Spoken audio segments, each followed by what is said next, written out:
You know what really grinds my gears about toy collecting? Stick around, because I'm gonna tell you. What is up, everybody? My name is Matt, often called Big Nerdy. Together we are the NWO, the Nerd World Order, and this is Nerdzoic. If it's your first time here, on this channel we try to take a break from life's chaos and escape into the nostalgic and nerdy dreamscape that is action figures. That does not mean though that we do not throw out the criticism when necessary, and there's a lot of it to go around in this video. Full disclaimer, I have some personal biases on this topic since I am a business owner and I own a toy store. I did try to keep all of those biases out of this video, but some of them might be unconscious and they might be in here that I don't realize it, because it's unconscious bias. Alright, the first thing that really grinds my gears is release dates. Why is it that toys have like no release date? There's a street date that says you can't put it out till here, but God forbid someone says, hey, that new Thor Deluxe figure comes out on December 16th. Can you imagine a world like that? Oh wait, I can, because things like video games, movies, books, comic books, they all get release dates. Now, don't get me wrong, sometimes those things get pushed back, but they get pushed back to a new release date. I don't know, maybe I'm crazy in the head here. I just don't understand how this industry doesn't do this. Would parents buy more toys if they knew when and where to find them? Why do toy companies and big box stores act so sanctimonious about street date adherence when you can't even figure out what quarter it's coming? Toy collectors are angry and negative enough. Give us some actual dates and maybe that'll squash some of the negative energy. Now maybe there's a reason that you can't do this for toys. I don't know. If there is, someone let me know. But you know what? A lot of other products that are manufactured overseas get release dates. So it can't be that. I don't know what it is. Let me know if you know. There's even examples in the toy world of companies that do this well. Mythic Legions, great example. Four Horsemen, street dates, brilliant. Why can't others do it? The next thing that just drives me nuts is Hasbro's sudden modesty. When did Hasbro become suddenly modest with certain action figures? If the character design is big and muscly, or bosomly in the lady perspective, who are you protecting by making the body parts smaller? And it's consistently inconsistent. Emma Frost is tamed and covered up, but Tigra not as much. I do feel somewhat perverted needing to mention this, but the fact that decision makers are having meetings and actively censoring this stuff annoys the hell out of me and makes me wonder why. Like, I don't think it's body shaming or body image issues. Like, I've been fat all my life and I grew up on He-Man figures. I don't care. Why? If you're afraid to have this stuff on toy shelves, okay, I guess I kinda get that. I don't really get that, but I kinda get that. But then why not use all your e-tailers, Nerdzoic, for example, to sell this stuff if you're afraid of parents walking in and being like, oh, boobs. The next thing that grinds my gears, store exclusives. I get that they might be a necessary evil, but put some damn regulations on these things. Pre-order windows where Walmart says, hey, these are to go up for order at 3 p.m. rather than just randomly going up to order at like 3:15 a.m. Pacific time. Oh boy, 3 a.m. Require these stores to put a minimum number of items up on pre-order so they're not like, oh, we got 50 of them. 200,000 units are ready, with 1 million more well on the way. And how about bots? I hate shopping e-commerce bots. Figure out a way to strike those things down, because half this stuff gets bought out immediately by a computer. It's like having Ultron as the ultimate scalper. And generally, I'm pretty lenient on my scalper definition, but this whole bot thing, that's the worst. And I'll give whoever's making the decisions on what to make exclusives on the Star Wars team some credit, because they've been doing a pretty good job of giving the stores random/niche characters like Jawas and the 5th Obi-Wan from the movie. Now we just need Marvel Legends to fix this so we stop getting amazing figures that go to Walgreens. The next thing that grinds my gears is probably just a personal thing. I can't stand it that I can't make figures stand properly and easily. Don't get me wrong, I know I'm a spaz, but I know there's gotta be a lot of other people out there like me who feel this way. And I know there's people out there like the awesome Just Jay Hernandez who can balance these things in like a windstorm without breaking a sweat, but I'm still gonna complain because I can't do it in neutral settings. It drives me nuts when I'm sitting over here typing something on the computer and I just hear crash because something randomly falls. Maybe this is why I like big beefy figures so much, because they got big beefy feet and they're hard to knock down. This is one of the things that drives me completely nuts about female figures, because they have these tiny little feet and you can't make them stand. And what is up with the peg hole sizes? Mattel does a really good job of having consistent peg hole sizes in the feet, but Hasbro, not as much. Sometimes they're little, sometimes they're big, sometimes they're deep, sometimes they're not. Ugh. If you want a great example of this, check out some of the lady figures. They even have like a mark for the peg hole but no peg hole. Or anytime you get a figure in like suits, they have loafers on like Tony Stark figures. Good luck getting a figure stand in there. I get you don't want to make the figures look like clowns, but you know what fixes this? Foot articulation. I know someone's going to want to fight me for this, but I'd probably give up some articulation in other areas to get foot articulation as like a standard thing. The next thing that grinds my gears is character selection. And this really goes out to the companies that have licensed brands. So you have the Mattel with wrestling, you have Hasbro with Star Wars, Marvel, and every other license they carry. The character selection is often lacking, and some companies do it better than others. For example, Mattel does a pretty darn good job with character selection, especially with trying to make sure that they get the most bang for their buck out of the Legends contracts that WWE signs people to, because they can only make figures of people who are under contract. So when someone comes under contract that's new, they quickly pump out every version of that guy so that they have them made before the contract expires. A great example of this is a few years back. They got the guy who was Tugboat under contract, and within like a 16-month span, we got Typhoon and we got the Shockmaster.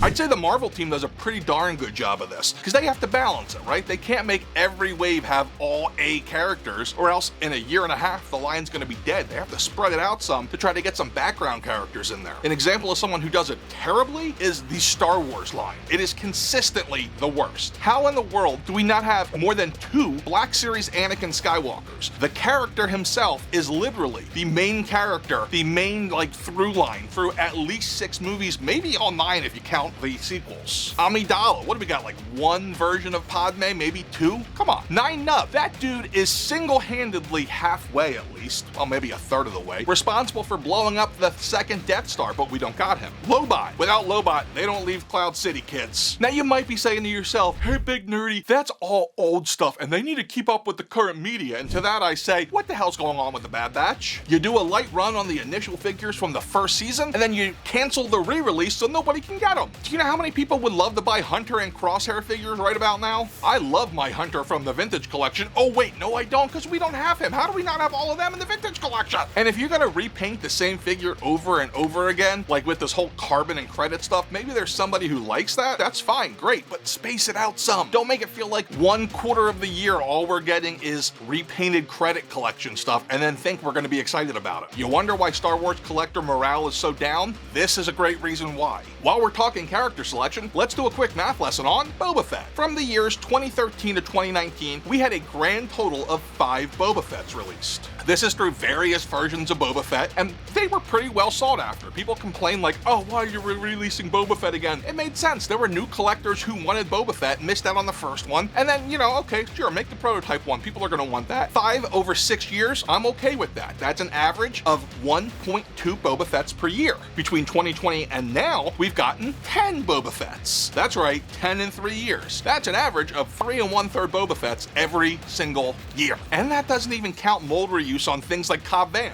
Let me stop busting on the toy people for a moment, and let's bust on toy collectors for a moment. And that's because, you know what really grinds my gears? Etiquette and protocol. Toy collectors can be jerks. Am I being one making this video? I don't think so, but you guys asked what my pet peeves were, and this is me giving them. And to that end, here's what I'll say to toy collectors everywhere. Stop fighting. Be friends. The toy community can be absolutely amazing at times, but it can also be a toxic gaslighting cesspool. And if you don't believe me, go pop into any Hasbro live streams chat for like 5 minutes, and then you're gonna have to go scrub your eyes with bleach. Speaking of hate, let's stop directing hatred towards the marketers who work for these brands. These guys are put out as like the face of the brand for the company, and some of the stuff that people like throw at them is ridiculous. Like, criticisms are fine. Be as harsh as you want with the figures, but be respectful of them as human beings. Like, I can't believe I have to say this. I want you to think about this, and this is a hard fact. They know more about toys than any of us. You're probably already pushing back hearing me say that, but let me give you this example. Have you ever been at work and felt like somebody was trying to tell you to do their job, and you're like, hey, listen, which one of us does this 50 hours a week? That's essentially what we're telling them every time we give them criticism. And that's fine, because sometimes when you're in a job, you get tunnel vision. But I spent 30 years total in restaurants, 20 in management, 30 overall. And if you're a customer who has a bad experience and you think you're gonna sit down and explain to me how to run a restaurant better, you're not. not. So next time you're in this mindset, think about the customers who try to tell you how to do your job before you start forming opinions about how they're doing their job. Like I said, criticism's totally warranted. You get in tunnel vision, sometimes you miss things, and they respect that, but don't be jerks to them. Lastly, on etiquette of protocol, if you are in Facebook groups and you see someone selling something for a stupid amount, don't be the person who goes in there, hits the little laugh emoji, and then comments something. Just move along. You're not going to change anything, you're just going to add to the toxicity. And if they are in there charging a crazy amount, odds are the market's going to adjust and no one's going to pay for that. At least I hope. The next thing that really grinds my gears is the lack of simple touches on toys these days. Remember washes? Toy Biz was awesome at that. They'd use a light wash over their figures to fill in the cracks and crevices to add depth. Would that be hard or expensive? I don't really think so. Heck, in the miniature painting world, some artists actually just dip things into the dip to pull it out and be like, look, he's got his wash. Could you do that with toys on a mass scale? Maybe, I don't know. But I think it's worth exploring. And don't get me started on soft goods. We can put plastic on the packaging, but we can't put fabric on the cape. We're going to use plastic instead. That makes no sense. Now, I'm not asking for the amount of fabric that we see in Mezco's or 8-inch NECA figures here, but all Jedi robes, all capes, should be soft goods. This is one of the things that makes the Mythic Legion's Poxus wave that's coming out so special. The soft goods just make it pop, man. And then there's the big one, prices. Yes, I understand prices need to go up. Inflation, oil that goes into making plastic, shipping, I get that. And I even put in my non-pet peeve video that raising prices on their own does not drive me nuts. However, it should be in proportion to the inflation. I see smaller companies like Valaverse and Four Horsemen not jacking up their prices as the product price changes. Meanwhile, Hasbro corporates out there parading around how they're going to raise all their profit as they watch their sales drop. Well, that only happens when you're overcharging. All of that said, I could accept price increases on the big two if it was like one and done and it was like, okay guys, we have to increase the price, here's the new price. But that's not how it is. Here's what I mean. Price transparency, gone. Why do exclusives cost more if they don't cost more to make? Why do certain characters cost more, Spider-Man, Ghost Rider, looking at you guys, rather than others? Why do certain retros cost more? It's not that they cost more to make, it's that you think that the market will accept that. And these are toys, okay? Why do you need to do that? Drives me nuts. And what constitutes a deluxe now? A deluxe figure used to be something that had a ton of accessories, like a ton, often unneeded accessories, or it was a BAF-sized re-release. Now it's just a figure that needs more work, I guess. I don't even know. Is a Mega Deluxe an actual category now? If it is, and that's what you're classifying things like MODOK or Surtur or Mojo, okay, cool, but why not announce it? Why not just have like set MSRPs? Like, hey, a standard deluxe figure, let's say $32.99. Mega Deluxe is $52.99. Cut out all the other crap. I don't want to see $27.99 Jawas. I don't want to see $28.99 Spider-Mans. Pick an area and stick them all in there. If it costs more to make one standard figure than the other, then make up the cost on another figure that doesn't cost as much to make. It's really not that hard. Your margin might go down a little bit, but you're going to sell more overall, and you're going to have a way better feeling amongst your fan base. And don't get me started on multi-packs. Why does a 2-pack cost more than 2 figures if they're standard figures? The Spidey 2-packs, the X-Men 3-packs, the Viper 3-pack, all of these were priced up for less. One thing I'm seeing that's going to hurt the Hasbro's, Mattel's long term is that as prices go up, it's pushing people to higher end items. Spider-Man's a great example. If you want Renew Your Vows Spider-Man, you have to buy him with Spinneret. Basically, $59, but you get the Spinneret, or $95 and you get the best Spider-Man you'll ever get. To me, it's like, okay, might as well go up. Again, all of this has been my opinion. I could be wrong on things, and if you're in the toy industry and you're like, man, this guy does not have a clue what he's talking about on something, tell me. Shoot me an email. I'd love to know. I like to learn, and I like to be the person to explain things. But some of this stuff. Now, as cathartic as this reign has been, the truth is I'm usually pretty darn positive. Most things just don't bother me, and honestly, to a large extent, that includes price among with other things that you can see here in my video about non-pet peeves. And remember, you gotta get old, but you don't have to grow up. Just be cool and stay nerdy. Later.